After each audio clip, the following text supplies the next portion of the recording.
Welcome to the Air Force Association's virtual Air, Space, and Cyber Conference Daily Highlight Report, brought to you by Lockheed Martin.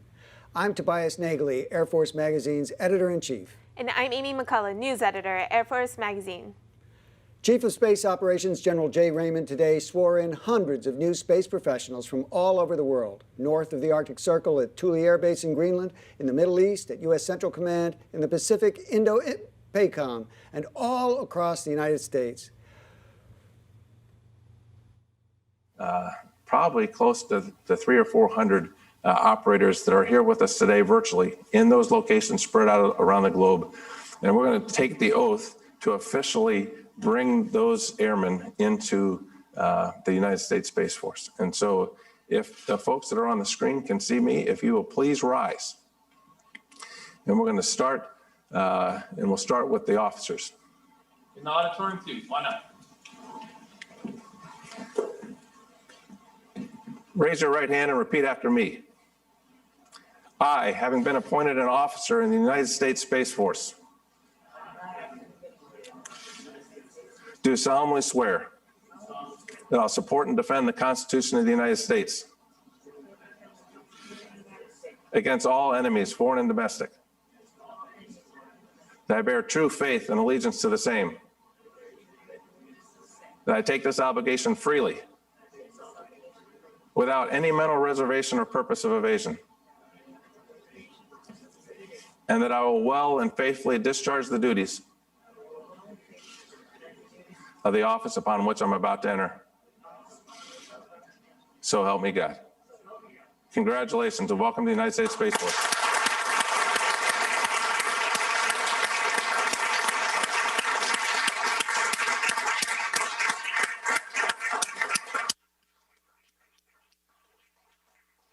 I would now like to enlist the new enlisted members into the United States Space Force. So if you'll please stand, raise your right hand and repeat after me. I state your name. Do solemnly swear that I will support and defend the Constitution of the United States against all enemies, foreign and domestic, that I bear true faith and allegiance to the same, that I obey the orders of the President of the United States and the orders of the officers appointed over me, according to regulation and the Uniform Code of Military Justice. So help me God. Congratulations. Again, welcome to the United States Space Force. Raymond said the Space Force is committed to slashing bureaucracy, remaining a lean, agile, and fast force, purpose-built to deter, compete, win, and lead in space. The Space Force, he said, must have the ability to punch back. But we are on the cusp of a tectonic shift in warfare. Access to space can no longer be assumed. It must be underpinned by strength. And if deterrence fails, I am convinced that the next major conflict with a peer competitor will be won or lost in space. In order to be ready for the conflict, we must be bold, we must innovate, and we must move, and we must think faster. And we must empower and leverage the outstanding talent that we have in this room and around the force. These imperatives are in the DNA of the Space Force. In fact, it's why we were established. The Space Force has a bias towards action. Raymond's senior enlisted advisor, Chief Master Sergeant Roger Toberman, promised that all space professionals, regardless of age, rank, or specialty, will be part of the conversation as the new service defines its culture, organization, roles, and responsibilities. A key number, he said, is 0, as in none. None of you will be left out of the conversation. None of you will be treated like a number. None of you will face times when you're not included. None of you is more important than any other. Nobody in the Space Force has a reason to sit back and be unheard.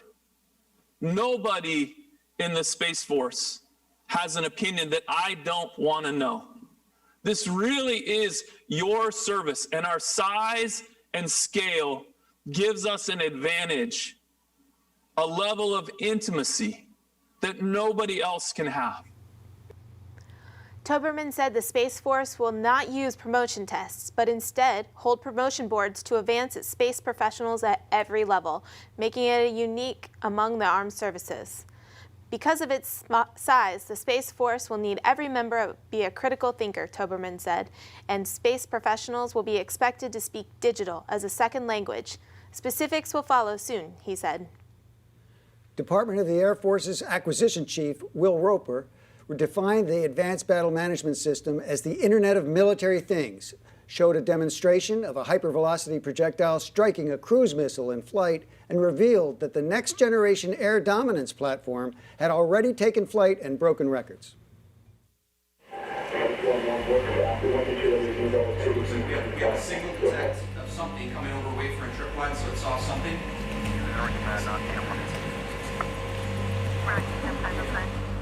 So let's watch and see what happens. 8, 7, 6, 5, 4, 3, 2.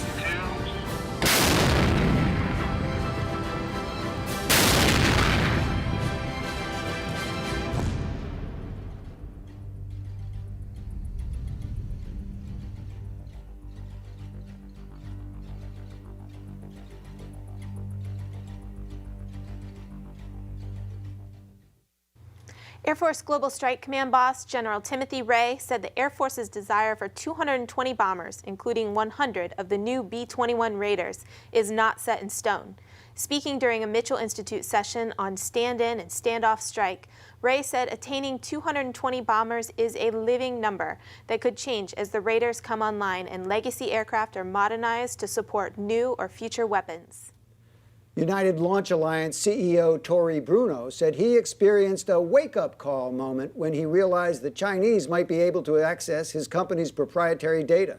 Speaking during a fireside chat with Space Force Vice Commander Lieutenant General D.T. Thompson, Bruno said ULA cut ties with a supplier in Germany that had provided it with tooling software once it learned the company had been acquired by a Chinese concern.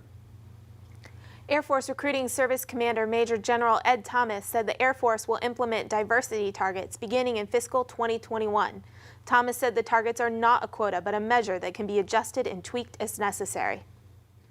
Tune in tomorrow for another busy day at AFA's Virtual Air, Space, and Cyber Conference. You don't want to miss Defense Secretary Mark Esper or the new Chief Master Sergeant of the Air Force, Joanne Bass, who will join us from AFA's Doolittle Leadership Center in front of a live audience. Plus, a fascinating panel on the new Ops Normal in the COVID era. Thank you for watching. We'll see you tomorrow.